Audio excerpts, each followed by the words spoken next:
अस्सलाम वालेकुम, नमस्कार, सत श्री अकाल एंड गुड इवनिंग। मैं हूं आरज़ू काज़मी और आप हमेशा की तरह से देख रहे हैं पॉइंट ऑफ व्यू। हमारे साथ हैं जी डॉक्टर अभिषेक मिश्रा जी। बहुत शुक्रिया सर, क्या जा पाए, thank you so much. Thank you आरजू जी कि आपने मुझे निमंत्रण दिया, मुझे याद किया, मुझे मधु किया। Thank you so much for your kind invitation. और आप आज ये ब्लू कलर में बहुत ही सुंदर लग रही हैं, looking very pretty. Thank you so much sir. ये मैंने आज ही एड्रेस लिया है, मैं ये भी बता दूं। और ये गला मेरा मुझे खराब है। पता है। मुझे 2 दिन से टेम्परेचर भी था, खांसी भी हो रही, लेकिन फिर भी मैं शॉपिंग के लिए चली गई। आप अंदाजा लगाइए मेरा। When someone gets bored और stressed, वो शॉपिंग करते हैं, मैं भी ये करता हूँ। Thank you so much. तो आज हम बात करेंगे, हम मेरे और आपके दोनों के आई एम श्योर फेवरेट है डॉक्टर जयशंकर, और उनके बारे में। और उन्होंने बांग्लादेश के लिए स्टेटमेंट दिया है। बांग्लादेश में जो कुछ हो रहा है डेफिनेटली बहुत डिस्टर्बिंग है। और बहुत से लोग जो हैं उनका ये भी कहना है कि भारत में जितने हिंदू फैमिलीज हैं भारत में बुला लेनी चाहिए। लेकिन डॉक्टर जयशंकर भी इस बारे में बात करी है उन्होंने, और बांग्लादेश के लोगों के लिए उन्होंने कहा है। तो आप कैसे देखते हैं उनके स्टेटमेंट को? हार्दू जी, अनफॉर्चुनेटली हिंदू मुस्लिम जो जो डायनेमिक्स है उसको सही तरीके से पटाक्षेप 1947 के बाद किया नहीं गया। भारत में एक ऐसी मानसिकता आई जिस मानसिकता ने इसको और बढ़ावा दिया। उन्होंने जो गलत था उसको गलत ना कह करके किसी और को गलत प्रूफ करने की कोशिश की। उस वजह से जो एक मुस्लिम राइजिंग एक्सट्रीमिज्म है आपको यहाँ दिखता है। देखिए, जैसे मैं आपको कुछ बातें बताऊं, कुछ एक क्लिशेज है हमारे यहाँ जो अपोजिशन बार बार कहता है। नंबर वन, हिंदू खतरे में नहीं है, यह हिंदुओं का वहम है। यहाँ का अपोजिशन आपको ये प्रूव करने पे तुला हुआ है कि हिंदू खतरे में नहीं है, वो वहम है। They are just being mean to minority. Second जी, कि मुस्लिम्स या इस्लाम ने कोई गलती नहीं करी है 1900 इंडियन सब कॉन्टिनेंट में राइट फ्रॉम 1100। सारी गलती हिंदुओं की थी, ब्राह्मणों की थी, और मुस्लिम्स जो थे उन्होंने सिर्फ और सिर्फ अच्छा किया है यहाँ पे। यानी कि भारत का जो डिवीजन भी हुआ था वो ब्राह्मणों की गलती थी, उसमें मुसलमानों की गलती नहीं थी। इस तरीके के लाइज को पेडल किया गया और जो एक इस्लामिक एक्सट्रीमिज्म था उसको जो है हमेशा ग्लॉस ओवर किया गया, उसको दूसरी चीजें दिखाई गई। अब पाकिस्तान से हिंदुओं की जनसंख्या गायब हो गई, कोई मेंशन नहीं होता था। बांग्लादेश से 24% से घट के 7% पे आ गए। इसको बोलना भी सेक्युलरिज्म के अगेंस्ट में माना जाता था, क्योंकि मुसलमान जो है वो बुरा मान जाएगा। धीरे धीरे समय ने करवट बदला, अब हिंदू मुखर हो रहा है। देखिए, एक हिंदू के साथ मुसलमान तो रह सकता है, पर अनफॉर्चुनेटली मेजॉरिटी मुसलमान के साथ माइनॉरिटी हिंदू नहीं रह सकती, क्योंकि वो उसको रहने नहीं देंगे। और उसका सबूत है कि भैया वो मैं एक पाकिस्तानी हिंदू से ही बात करता हूँ, बोला था कि आप बस में बैठ जाओ तो तुम्हारे भगवान में ये है, तुम्हारा भगवान ऐसा है वैसा है, और ये सब कांस्टेंट सुनना पड़ता है आपको। और यदि यही चीज उनके साथ कहा जाए तो वो बर्दाश्त नहीं कर सकते। तो पॉइंट ये है कि बांग्लादेश को लोगों ने एक मेकओवर इसलिए दिया था कि 1900 बांग्लादेश ने सफर किया था, बट टेक्निकली वो बांग्लादेश ने नहीं बल्कि बांग्लादेशी हिंदुओं का ज्यादा नरसंहार हुआ था उसमें 1971 में भी। तो भारत को तोड़ने में जो बंगालीज ने, जो मुस्लिम बंगालीज ने जो रोल निभाया था, और जो कम्युनिस्ट जो थे जिन्होंने इसको एक तरीके से समझ लीजिए इंटेलेक्चुअल बैकअप दिया था, वो इस देश का प्रॉब्लम थे। आज बांग्लादेश में एक बंगाली दूसरे बंगाली को इसलिए मार रहा है कि वो उसकी मजहब का नहीं है। ये मानसिक दिवालियापन है। ये नहीं समझ पा रहे कि नेशन नहीं बनाता मुसलमान, इस्लाम नेशन नहीं बनाता, नहीं बनाता, नहीं बनाता, वरना अरब्स तुमको अपना मानते। तो तुम जो कर रहे हो कि विद इन बंगालीज तुमने नेशन बना दिए हैं कि हिंदू एक नेशन है और मुसलमान एक नेशन है। ऐसे नहीं होता। नेशन बंगाल का होगा, बंगाली नेशन है, कल्चर बंगाली, भाषा बंगाली। अब आप वो सोचिए, वो बंगाली संस्कृत वाली भाषा को यूज करता है बंगाली बोलने के लिए, कहता है हिंदू जो है वो काफिर है। तुम्हारी भाषा काफिर है भाई, क्योंकि वो संस्कृत से ली गई भाषा है। पॉइंट ये है कि ये एक मानसिक खोखलापन है, उसको कोई ग्लॉस ओवर नहीं किया जाना चाहिए। बांग्लादेश में मैं आपको बताऊं, मेरा एक स्टूडेंट था जब मैं प्रोफेसर था कलकत्ता में, तो वो बेचारा बांग्लादेश से भाग करके आया था, हिंदू था, उसने सारे डॉक्यूमेंट्स वो बनवा लिए थे, क्योंकि बन जाते हैं नकली डॉक्यूमेंट्स, और वो फिर चूंकि मेरे हिसाब से वो इंडियन ही था, उसका घर ही था, तो वो मेरे घर पे आके अपनी हालत देता था। वो बोलता था कि मेरी माँ वहां टीचर है, लेकिन मुझे पता है मेरी माँ की जो जमीन है, जो जायदाद है, वो उसको नहीं मिलेगा, वो बस अपनी नौकरी पूरी करके अगर उसको वो भी देने दे, उसकी ग्रेचुटी और ये सब मिल जाए, वो लेकर के यहां चली आएगी। और एग्जैक्टली वही हुआ। तो ये देखिए, अब कल आपने मुझसे पूछा था कि अजमेर में क्या हो रहा है, ठीक है ना, और आपका एज अ मुस्लिम आपका जो वरी था वो सही था, लेकिन आपको पता है राजस्थान में महिलाओं ने जौहर किया था कि हमें ये लोग ये उठा के ना ले जाए, हमारे साथ बलात्कार ना करे। इसके लिए राजस्थान में जौहर करती थी लड़कियां, यानी अपने आप को वो जलते हुए चिता में फेंक देती थी ताकि उनको किडनैप नहीं किया जाए। भारत के इतिहास में इस तरीके से युद्ध नहीं लड़े गए कभी। महाभारत का युद्ध भी हमारे सामने है, दूसरे युद्ध भी सामने है, महिलाओं के प्रति कोई वो नहीं किया जाता था। लेकिन अभी सर, जैसे डॉक्टर जयशंकर का भी स्टेटमेंट आया है, आपने शायद देखा हो, तो अब भारत गवर्नमेंट जो है उसके वो क्या करने जा रही है, इसमें क्या रोल प्ले करेगी? बांग्लादेश के साथ देखिए, मैं वही बता रहा था कि बांग्लादेश को आप अगर इंसेंटिवाइज कीजिएगा कि वो anti Muslim, anti Hindu activities को करे और उनके पास किसी भी तरीके की इम्प्यूनिटी हो, तो वो करते जाएंगे। बट मैं तो भारतवर्ष से बार बार कह रहा हूं, रशिया से सीखो। यूक्रेन ने डोनेस्क और लुहांस्क में जो रशियन स्पीकिंग एरिया है, वहां पे अकॉर्डिंग टू रशिया, मैंने कोई फैक्ट फाइंडिंग मिशन में नहीं गया था, लेकिन जो मैंने पढ़ा उस आधार पे बता रहा हूं, अकॉर्डिंग टू रशिया, वो जो रशियन स्पीकिंग लोग थे उस पे जो यूक्रेनियन स्पीकिंग लोग थे वो जुल्म ढाते थे। रशिया गया, उसने उस पार्ट को अपने यहां मिला लिया, वो कहा ये पार्ट मेरा है। तो अभी आपने कहा कि हिंदुस्तान जो है वो हिंदू जो है हिंदुस्तान चले जाए, नहीं, वो इलाका जो हिंदुओं का है वो पूरा भारतवर्ष को अपने अंदर ले लेना चाहिए कि आप इस लायक नहीं हो कि वो, वैसे भी टू नेशन थ्योरी के अंतर्गत चूंकि वो एरिया हिंदू बाहुल्य है, उसको वो एरिया काट करके भारत को अपने अंदर ले लेना चाहिए। और फिर ये बंगाल को वहां पे अपनी आर्मी लगा दो, उनसे आप टैकल कर लोगे, कोई बहुत बड़ी चीज नहीं है इस तरीके के उनको टैकल करना। इजराइल ने इतने बड़े बड़े कॉन्क्लेव्स को ऑक्यूपाई कर रखा है, पैलेस्टाइन में क्या हो जाता है, कुछ नहीं। लेकिन ये भारत की जो पैसिव रेजिस्टेंस या पैसिविटी जो है ना भारत की, कि ऐसे कोई एक्शन नहीं लेना चाहता, हमने 1971 का वॉर भी किया तो वो दे दिया बंगालियों के ऊपर, हमने कोई ऐसी कंडीशंस नहीं रखी या उनको डीमिलिटराइज नहीं किया। अब आपने उनके अंदर में स्कूलों कॉलेजेस, किसी को आपने ये नहीं कहा कि ये पढ़ाना है। तो पॉइंट ये कि देखिए, बंगाल ने अपना ट्रू कलर तो तभी दिखाना शुरू कर दिया था बांग्लादेश ने, जब वो जो वो थे उनके पहले वाले, क्या नाम था उनका, जो बंगबंधु शेख मुजीबुर रहमान, शेख मुजीबुर रहमान के आने के तुरंत बाद ही 2 साल के अंदर में पूरे परिवार की हत्या कर दी गई। उसके बाद कॉन्स्टिट्यूशन बनाया गया, उसमें इस्लाम और शरिया लॉ को जोड़ा गया फोर्स करके, तभी भारतवर्ष को नहीं दिख रहा है, तो ये बात अलग है। इस्लाम और मगर सर, पूरा वहां से सारे हिंदू फैमिलीज को बांग्लादेश के भारत ले आना भी तो हल नहीं है ना।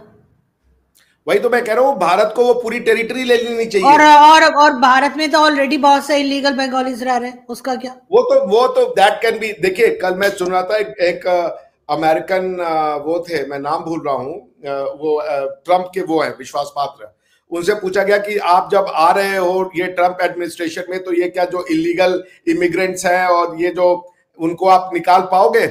उसने कहा कि मैं आपको दिखा दूंगा वो करके कि कैसे निकाला जाता है, एक एक को चुन चुन के, और वो आपके सामने रिपोर्ट पेश की जाएगी। India needs to do the same thing. जो इलीगल है वो इंडिया में, उसको निकालो। ये बहुत हो गया कि हम कागज नहीं दिखाएंगे, हम घोड़ा नहीं दिखाएंगे, हम जिसको चाहेंगे बुला लाएंगे, ऐसे नहीं चलेगा। India needs to be a tough state. India needs to means business, rule of law, rule of धर्म से ये देश चलेगा। लॉ से ऊपर कोई नहीं है, ना तो लॉ से ऊपर कोई मजहब है, ना कोई पंथ है, ना कोई भावनाएं हैं, ना कोई भगवान है। यहाँ पे भगवान से भी ऊपर लॉ है और वो रहेगा। The Constitution of India is a book which is bigger than the God. वो किसी का भी गॉड हो, उससे कोई फर्क नहीं पड़ता, वो गॉड अल्लाह हो, वो गॉड भगवान राम हो, वो कोई भी हो, सबसे ऊपर हमारा संविधान है, संविधान के ऊपर कोई नहीं है। और इसलिए ऐसे लोगों को जो इलीगल है उनको आप निकालिए यहां से। सुप्रीम कोर्ट का भी इसमें बयान जजमेंट आ चुका है फेवरिंग द गवर्नमेंट। और मेरे हिसाब से तो ऑक्यूपेशन करना चाहिए वो जो एरिया है बांग्लादेश का जहां पे ज्यादा हिंदू रहते हैं, उसको इंडिया को टेक ओवर कर लेना चाहिए। India should not leave it to the Islamist की वो वहां पे जाके कत्ल आम मचाए, क्योंकि वो नहीं बर्दाश्त कर पाएंगे। उनके हिसाब से मूर्ति पूजक और बुत परस्त और ये काफिर वो कभी भी एक्सेप्टेबल नहीं होंगे उनकी सोसाइटी में। आप कितना भी कम्युनिस्ट चोरी झूठ बोल दीजिए, ये क्यों हो रहा है बांग्लादेश में? क्यों मारे जा रहे हैं हिंदू? क्यों ये इस्कॉन को टारगेट किया जा रहा है? इसलिए कि वो जो आवामी लीग की गवर्नमेंट थी उसकी वजह से किया जा रहा है। उसके पहले से 24% से ये 7% पे आ गए। क्यों भाग भाग के सारे हिंदू जो है वो जो भारतवर्ष में आ जाते हैं? और भारतवर्ष का मुसलमान जो है वो बंगाली मुसलमान क्यों नहीं जा रहा है बांग्लादेश में? भारतवर्ष से एक भी बंगाली मुसलमान वहां नहीं जा रहा है, लेकिन वहां का सारा बंगाली मुसलमान, जब आपका देश ले लिया अपने एक देश इस्लाम के नाते, तो फिर आप यहां क्या करने आ रहे हो? होना तो ये चाहिए था कि भारतवर्ष से जो बंगाली मुसलमान थे, ऐसी सिचुएशन होनी चाहिए थी कि वो उस तरफ जाए कि भैया यहाँ पे मुसलमानों के रहने के लिए सुरक्षित नहीं है। आज ही मुफ्ती महबूबा मुफ्ती का बयान आया है कि बांग्लादेश में और भारतवर्ष में अंतर क्या है। यही अंतर है कि वो खोल के बोल रही है और उसके बाद उनके साथ कुछ हो नहीं रहा है। वो जो चाहे वो बोल सकती है। उन्होंने हिंदुओं को वहां से भगा दिया, यही सच्चाई है। तो मगर एक चीज सर एक चीज और यहाँ पे आप जोड़ती जाऊं, वो ये कि कोई साहब मुझे कुछ दिन पहले कह रहे थे कि जहाँ पर हिंदू फैमिलीज जो है माइनॉरिटी में, चाहे पाकिस्तान हो, बांग्लादेश हो और कई दूसरी कंट्रीज, वहां पर भी हिंदू जो है वो खतरे में, प्रॉब्लम में। और भारत जहाँ पे सबसे ज्यादा मेजोरिटी में है, वहां पर भी वो खतरे में बताए जाते हैं। तो आखिर क्या वजह है कि हर जगह पर हिंदू जो है वो खतरे में? हिंदुस्तान में भी खतरे में है ना, देखें हिंदुस्तान में भी पहली बात की बहुत सी अजम्पशंस हैं इसमें। पहले इंडिया वाला लेते हैं कि इंडिया में मेजोरिटी 79-80% हिंदू है। 83% था, घट के 79%। पहला फैक्ट, घट के वो 71% पे आ गया। जो गवर्नमेंट्स आई ना इंडिया में पिछले 70 साल में, वो गवर्नमेंट्स आई एंटी हिंदू गवर्नमेंट। उन्होंने हिंदू होने को डिसइंसेंटिवाइज कर दिया, हिंदुओं को कास्ट में, बिरादरी में, क्षेत्रवाद में तोड़ दिया। तमिल, तेलुगु, बंगाली, हिंदी, उड़िया, नागालैंडी, मणिपुरी, ऐसे करके तोड़ दिया। उसके बाद ब्राह्मण, यादव, क्षत्रिय, ओबीसी, दलित, प्रो दलित, अल्ट्रा दलित, ये दलित कर दिया। और दूसरी तरफ उन्होंने मुसलमानों को इंसेंटिवाइज किया। भारत में 1947 के बाद से 3 प्रदेश भारत के, वहां पे इस्लाम और क्रिश्चियनिटी ने टेक ओवर कर लिया। वो हिंदुओं की जनसंख्या गायब हो गई क्योंकि गवर्नमेंट ने फैसिलिटेट किया। एक कॉमन आदमी बड़ा हेल्पफुल, बड़ा वो होता है, क्या नाम है, वीक होता है। आप उसकी, अगर आप मेरा हिंदू बने रहना पाकिस्तान में डिसइंसेंटिवाइज कर दीजिए, मैं भी झकमा के कलमा पढ़ लूंगा कि जिंदगी तो रहनी है, यही रह लो, जो भी जिस हिसाब से रहना है वो रह लो। सेम चीज यहां पे किया दिया कि हिंदू होने को डिसइंसेंटिवाइज कर दिया। मैं आपको 3 एग्जांपल देता हूं कैसे और कैसे खतरे हैं हिंदू में। वक्फ एक्ट लाया गया, उसमें वक्फ के कुछ मुसलमानों को यह पावर दे दी गई कि तुम्हें जो जमीन लगती है कि वो वक्फ की है, उसको जाके बस एक नोटिफिकेशन कर दो और वो वक्फ की जमीन मानी जाएगी। कब से हो, वो भले 1676 में किसी टीपू सुल्तान के चचा की जमीन किसी को दी गई हो, वो कह रहे उस समय टीपू सुल्तान वहां पे था, जमीन हमारी है, भारत की जमीन वो इस्लामिक जमीन हो रही है। Does it make any sense? लेकिन चलिए, तो वो क्या पावर है उनके पास कि एक वक्फ बोर्ड बैठता है और वो जाकर के सबको जो है जमीनों को किसी भी डेट में ठोक देता है कि ये मेरी जमीन हो गई, अब आपकी जमीन है, आप कोर्ट जाइए और प्रूव कीजिए कि वो जमीन उनकी नहीं है। ठीक। दूसरा, 1986-91 में एक्ट आता है, प्लेसेस ऑफ वर्शिप एक्ट। उसमें यह कह दिया जाता है कि जो 1947 में रिलीजियस कैरेक्टर जिस प्लेस का जैसा रहा होगा वो वही रहेगा, आप कोर्ट भी नहीं जा सकते। हिंदू ने अभी तक ये अजमेर शरीफ और ये नहीं कह रहा है कि हम जाके दम पे, वो कह रहा है उसका सर्वे कराओ और सर्वे में वो एएसआई के कंट्रोल में है वो जगह, आपको वो दिख जाएगी कि वो हिंदू है या वो चिश्ती आपकी किसी दरगाह है। वो सर्वे कराने में क्या है? मैं तो कोई वो नहीं कह रहा हूं कि भाई हम तो झूठ नहीं बोल रहे। अगर हम झूठ बोलेंगे कि वहां पे कोई आपने किसी और की धर्म स्थल को कब्जे में किया है तो मेरा मुंह तो गंदा हो जाएगा, आप वो ले लीजिए। लेकिन आप कहते हो आप कोर्ट में भी मत जाओ। क्यों? क्योंकि वो ये कहना चाहते हैं कि मुसलमानों ने जो जगह तोड़ ली उसको अपना बना लिया, वो तो उनका हो गया, तुम मत अब कुछ कर सकते हो। ये वन वे चलेगा।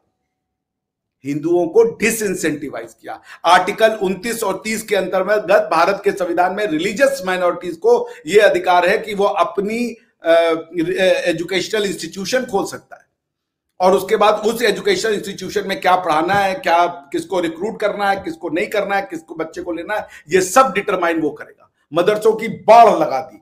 भारत में है, पाकिस्तान में ये राइट आप देंगे कि हिंदू अपने मर्जी का स्कूल खोल ले और उसमें वहां पे पढ़ाएं वो? अब हिंदू की दिक्कत ये कि वो पढ़ाएगा भी क्या? वो तो जब भी पढ़ाएगा कहेगा भैया सर्वे संतु सुखिना सर्वे संतु निरामया, सब भाई भाई। इसी चक्कर में हिंदू जो है वो परेशान हो गया। तो जो हुआ यहाँ पे कि आपने शेड्यूल कास्ट को सिखा दिया, वो कहता है एक शेड्यूल कास्ट का धड़ा है, वो कहता है हम हिंदू ही नहीं है, इन्होंने सिखा दिया। ट्राइबल्स को सिखा दिया तुम हिंदू नहीं हो। उसके बाद अब यहां पे ये है कि दलितों में और ओबीसियों में और पिछड़ों में और अगड़ों में लड़ाई लगा दी। इसलिए हिंदू को ये कहते हैं खतरे में। इन्होंने हिंदुओं का कभी, आप ये सोच लीजिए 26/11 का अटैक होता है, 26/11 का अटैक होता है मुंबई में। आपके खोसा साहब का स्टेटमेंट, वो डॉन में मैंने आर्टिकल पढ़ा था जिसमें उन्होंने लिखा था कि हाँ यहां से अजमल अमीर कसाब गया था। लेकिन भारत में क्या हुआ पता है आपको? 26/11 के तुरंत बाद एक किताब लिखी गई और उस किताब में लिखा गया 26/11 आरएसएस की चाबी। और उसको, उस पुस्तक का विमोचन करने कौन गए थे? कांग्रेस के बड़े बड़े लीडर गए थे, दिग्विजय सिंह और ये वो, जो कि आइडियोलॉग है राहुल गांधी जी के। तो आपकी तो ये जो गवर्नमेंट थी ना कांग्रेस की, ये इतनी प्रो इस्लामिक गवर्नमेंट थी कि आप सोच नहीं सकती थी। इन्होंने सब कुछ, भाई पीस टीवी का जाकिर नायक को हीरो कौन बनाया? आज जाकिर नायक भागा भागा फिर रहा है। एक समय जाकिर नायक हीरो था, जाकिर नायक के ऊपर कई देशों में बैन था, उसके बाद भी जाकिर नायक टीवी चलाता था, सारा दिन रात वो हिंदू देवी देवताओं मान्यताओं को गाली देता था, उसके ऊपर कोई करने वाला कुछ नहीं था। इसलिए हिंदू खतरे में था। आप समझ रही हैं? आप अगर एक हिंदू होके किसी मुसलमान के अगेंस्ट में कुछ बोल देते तो अभी और सुनिए, एक लॉ लाया गया, उसका नाम था कम्युनल वायलेंस बिल। उस कम्युनल वायलेंस बिल में लिखा गया कि वायलेंस की शुरुआत कोई भी करे अगर उस जगह पे माइनॉरिटी, जो एक अगर मेजॉरिटी माइनॉरिटी है तो मेजॉरिटी ही हमेशा दोषी पाई जाएगी। यानी कि आप अगर आकर मेरे ऊपर पत्थर मारते और मैं आपको मारने जाऊं तो दोषी मैं माना जाऊंगा क्योंकि आप माइनॉरिटी में। इस तरीके के लॉज लाए गए। आप जम्मू एंड कश्मीर से हिंदुओं को निकाल दिया गया और यह प्रूव किया गया कि यह गलती ब्राह्मणों की थी, कश्मीरी पंडितों की थी, क्योंकि वो नौकरी में ज्यादा थे। जहां पे मुसलमान ज्यादा थे उसको आर्टिकल 370 का स्पेशल स्टेटस दे दिया। जम्मू एंड कश्मीर का बच्चा हिंदी में नहीं लिख पाता, क्यों? क्योंकि वो उर्दू में पढ़ता है। अरे अगर जम्मू एंड कश्मीर को स्पेशल स्टेटस दिए थे तो कश्मीरी भाषा पढ़ानी चाहिए थी, शारदा लिपि पढ़ाना चाहिए था, वो तो उर्दू पढ़ा दिया उसने सब। जहां मुसलमान जरा सा भी मेजॉरिटी में, उसको स्पेशल, उसको इक्वलिटी नहीं चाहिए होती है, उसको स्पेशलिटी चाहिए होती। और ये राइट्स इसको यहां के संविधान और यहां के उन लोगों ने दिए हैं। माइनॉरिटी कमीशन बनाया इस देश ने। आपके यहां पे है माइनॉरिटी कमीशन? माइनॉरिटी कमीशन के नाम पे उनको पैसा दिया गया, उनको एंटी इंडिया और एंटी हिंदू किताबों में पढ़ाया गया। भाई प्रॉफेट मोहम्मद को पढ़ाया जाता था 11th एंड 12th की पुस्तकों में कि वो एक बहुत बड़े रिफॉर्मर्स थे और इंडिया को उनके पाथ पे जाना चाहिए। होली, यहां पे हर आदमी लिखता है होली कुरान और सब उसको कहता है होली कुरान, और ये इतना झुक जाता है कुरान के नाम से कि आप नाम लेंगे और एज पर कुरान मैं मुशरिक हूं, मैं दुनिया का इंसान भी नहीं हूं। ये तो इस देश के साथ किया गया। बात मैं क्या कहना चाह रहा हूं कि इस देश में हिंदू होना डिसइंसेंटिवाइज कर दिया गया था, गाली दिया जाता था उनको।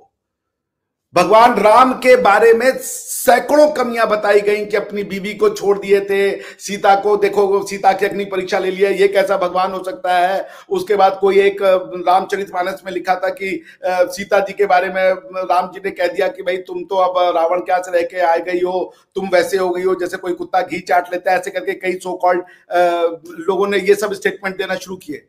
और अकबर को बताया गया दीन इलाही चलाने वाला महान नेता, महान राजा अकबर दी ग्रेट।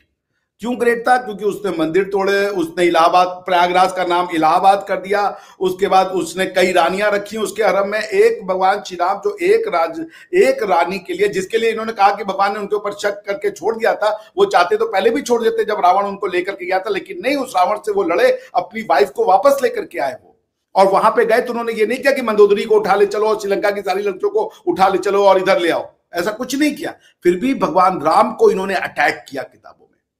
इन्होंने ऐसी ऐसी किताबें लिखी और दिल्ली यूनिवर्सिटी के सिलेबस में चलवा दिया कि भाई भगवान राम और सीता भाई बहन थे। आपको पता नहीं है क्या किया इन कम्युनिस्टों ने अभी इस देश के साथ।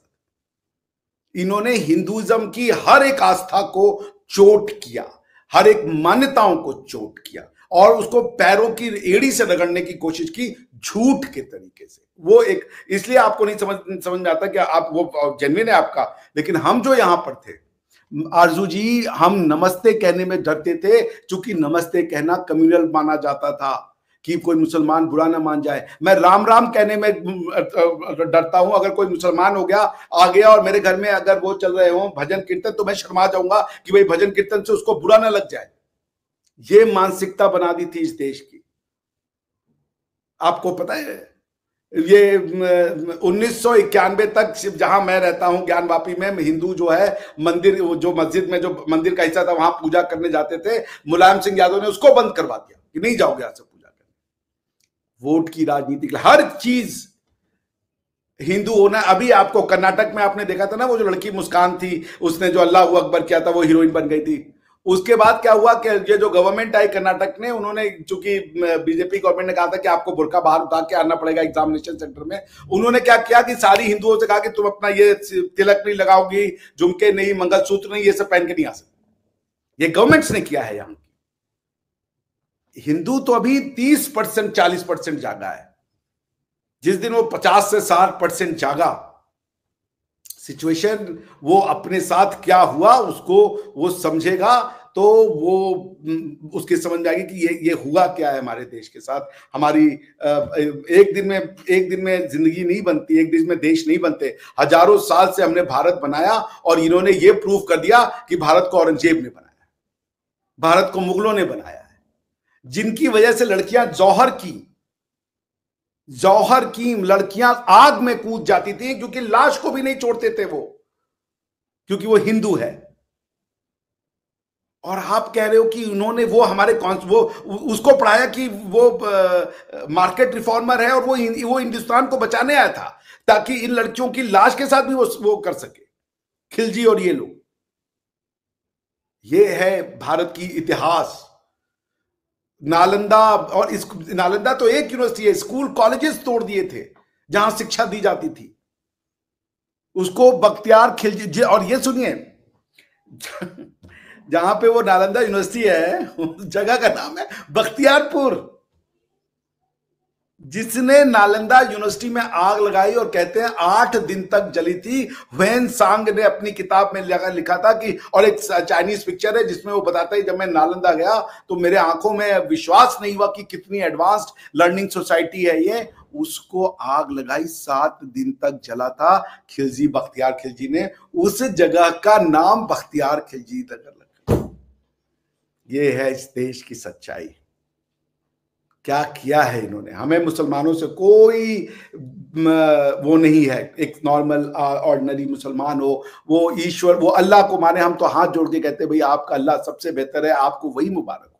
आपको मस्जिद चाहिए, आप अपने जाओ 5 वक्त की, एक बार भी आप नहीं देखेंगी कोई फैनेटिक हिंदू जा करके किसी मस्जिद में बम फोड़ दे। ये उसकी नेचर में नहीं है। और उसके बाद भी हिंदुओं के ऊपर झूठा इल्जाम लगाया जाता था। जैसे ही गवर्नमेंट आती थी बीजेपी की, और ये कुछ ये जो कम्युनिस्ट न्यूज़पेपर थे, झूठी खबर कि चर्च पे हमले शुरू हो गए, मस्जिदों में पत्थरबाजी शुरू हो गई, इस टाइप की हरकतें ये करना शुरू कर देते हैं। डिसइंसेंटिवाइज किया यहां पे। नहीं, आप मोदी को देख लीजिए। एक बात और कह दूंगा, क्षमा कीजिएगा, बहुत लंबा हो गया आपसे। नहीं, बताइए। प्रधानमंत्री मोदी को क्यों गालियां पड़ी, क्या किया था मोदी जी ने? पूरे दुनिया में उनको हत्यारा, वीजा मत दो, ये मत दो, उनका जीना मुश्किल कर दिया। The man had a lion heart, कि वो बचा। वरना इन्होंने सीबीआई और आईबी को लड़ा दिया था। सीबीआई हलफनामा देती थी, यानी एफिडेविट देती थी गुजरात हाई कोर्ट में कि भाई ये जो मारने आए थे वो एक ऑर्डिनरी सी मुस्लिम लड़की थी, उसकी हत्या कर दी ये पुलिस वालों ने मिलकर के मोदी के कहने पे। और आईबी कह रही थी, और उस आईबी का हेड उस समय बाय द वे एक मुसलमान था, वो कहते नहीं वो एक सुसाइड मिशन पे थी। आईबी और सीबीआई के एफिडेविट अलग अलग डलवाई इस गवर्नमेंट ने, क्या क्या नहीं किया।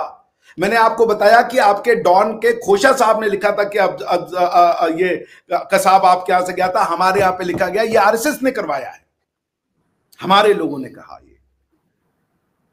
तो ये, लेकिन वो ये ढूंढ गए कि हिंदुत्व की एक फिलॉसफी मुझे बड़ी अच्छी लगती है, हिंदुत्व को कभी गवर्नमेंट की जरूरत नहीं पड़ती। क्यों? क्योंकि उसका कोड क्या है, सत्यमेव जयते, सत्य जीतेगा।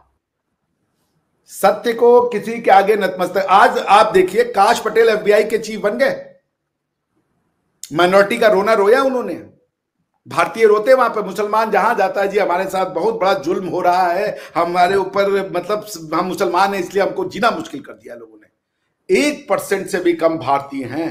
और क्या नाम है, ट्रंप के कैबिनेट में इंडियंस आर स्वीपिंग। क्यों ऐसा? क्रेडिबिलिटी। और वो क्रेडिबिलिटी क्यों? क्योंकि एक भारतीय कहता है जननी जन्मभूमि स्वर्गादपि च गरियसी। जन्मभूमि और कर्मभूमि, उसके साथ गद्दारी नहीं की जाती। वो कभी अपने भगवान और ईश्वर को नहीं लाते, कहते ये तो बाइबल है, ये तो क्रिश्चियन देश है और हम यहाँ पे हिंदुत्व का परचम लहराएंगे, सब क्रिश्चियन को गीता पकड़ा देंगे और उनको बाइबल क्रिश्चियनिटी खत्म कर देंगे। ये वो नहीं करते। वो कहीं छोटा सा अपना एक मंदिर बना के घंटी मिलाते रहते हैं और संडे को मास में भी चले जाते हैं।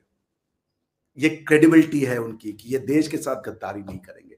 लेकिन जब एक पाकिस्तानी मुसलमान जाता है तो उसके ऊपर सबसे पहले शक होता है कि भैया ये देश का रहेगा कि नहीं रहेगा, कि कहीं इसके अंदर का वो ना जाग जाए कि ये रहा न्यूक्लियर बम का वो पूरा का पूरा सीक्रेट, ईरान को भेज दो ताकि इनका ही वाट लगा दिया जाए।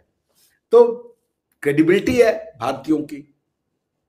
और मैं ये कहूंगा कि एक टुमल्टुअस पीरियड है। आप जैसे लोगों से हमें बहुत उम्मीद है। मैं फिर कहूंगा, हम किसी रिलीजन के अगेंस्ट में नहीं है। मैं मोहम्मद बिन सलमान साहब का रिलीजन देखना चाहता हूं, उनका फॉर्म ऑफ इस्लाम देखना चाहता हूं। बिल्कुल ऐसा ही है सर, मैं भी यही चाहती हूँ। ये याद आई, सो सॉरी, आज का न्यूज है, शायद मैंने आपके साथ शेयर भी किया होगा या नहीं किया मुझे याद नहीं। एक रेबाई है, उसकी हत्या होती है यूएई में, यहूदी रेबाई की। ठीक, पूरे यूएई का गवर्नमेंट गया इजराइल में। आपने देखा है वो न्यूज? नहीं, अभी मैं आपको शेयर कर देता हूं, आप चला दीजिए ताकि जो आपके ये हैं दर्शक गण, उनको भी ये ना लगे कि मिश्रा फेंक ही रहा है लंबा लंबा। नहीं, आप बताइए। और गालियां ऐसी पड़ती है कि आपको पता ही है कि जीने की इच्छा तो मेरी खत्म ही हो जाती है। शेयर कर दूं मैं आपके लिए आरजू जी? जी ले, शेयर कर लें आप इसको। नाराए तकबीर, अल्लाह अकबर। ठीक है, क्या लिख रहा है? Senior UAE official flies to Israel attend shiva for इस्लेम। वो एक जूइश होता, वो अरबी और एक यहूदी कजन है, ये वो रिलीजन के नहीं, सिविलाइजेशनल के नाम पे गए। फॉर इस्लेम शबद रैबाई जुई कोगन। मैं और भी पढ़ देता हूं आपके दर्शकों के लिए। टाइम्स ऑफ इजराइल का ये न्यूज़पेपर का वो कोटिंग है, आपको ये फोटो दिख रहा है। Doctor Al Rashid Al Nusaim, a member of the UAE federal supreme council, attends the shiva. UAE के फेडरल काउंसिल के हैं, याद रखिएगा ये। Morning gathering murdered Shahbazi in this thing in Kfar Chabad this thing. UAE के ये पूरा का पूरा वो लोग जा रहे हैं और आपके यहाँ पे नफरत पढ़ाया गया है यहूदियों से। भारत का मुसलमान यहूदी वो कर रहा है। देखिए ना, सऊदी अरब और वो सब बदल रहे हैं और यकीनन उनको देखकर बाकी के इस्लामिक कंट्रीज को भी अपने आप को अपडेट करना होगा। यही इस्लाम, हम इस्लाम के अगेंस्ट में नहीं है। रिफॉर्म्ड, इंटीग्रेटेड, सबको प्यार करने वाला इस्लाम चाहिए। पाकिस्तानी इस्लाम और बांग्लादेशी इस्लाम हमको भैया नहीं चाहिए, उससे बख्श दीजिए। हमें यूएई का इस्लाम पसंद है। हिंदुस्तानी इस्लाम भी ऐसा ही है जैसे पाकिस्तानी और बांग्लादेशी है। मैं ये भी आपको भाई मैं कभी डिस्टिंक्शन ही नहीं करता, भले आप मेरी गर्दन काट दे यहाँ का इंटेलेक्चुअल वर्ल्ड। व्हेन आई से पाकिस्तानी मुसलमान, इट इंक्लूड्स इंडियन मुसलमान। और उसमें रीजन क्या है? क्योंकि ये अलग नहीं है, टू नेशन थ्योरी यहीं पे दी गई। तो आप ये लोग अलग नहीं है भाई। आप क्या कलकत्ता के बंगाली मुसलमान को जरा देखिए, कैसी बातें करते हैं। हालांकि बिल्कुल ऐसा ही है, सब ऐसे नहीं है, 100 में 100। लेकिन इन सबको चेंज होना होगा, और मुझे खुद बहुत खुशी है कि एमबीएस जो है बहुत अच्छा काम कर रहे हैं, और आई विश कि हम ये कर पाए। थैंक यू सो मच कि आज आपने ज्वाइन किया था। आप जब कहेंगे हम ज्वाइन करेंगे। बहुत बहुत धन्यवाद। थैंक यू, बहुत शुक्रिया, थैंक यू।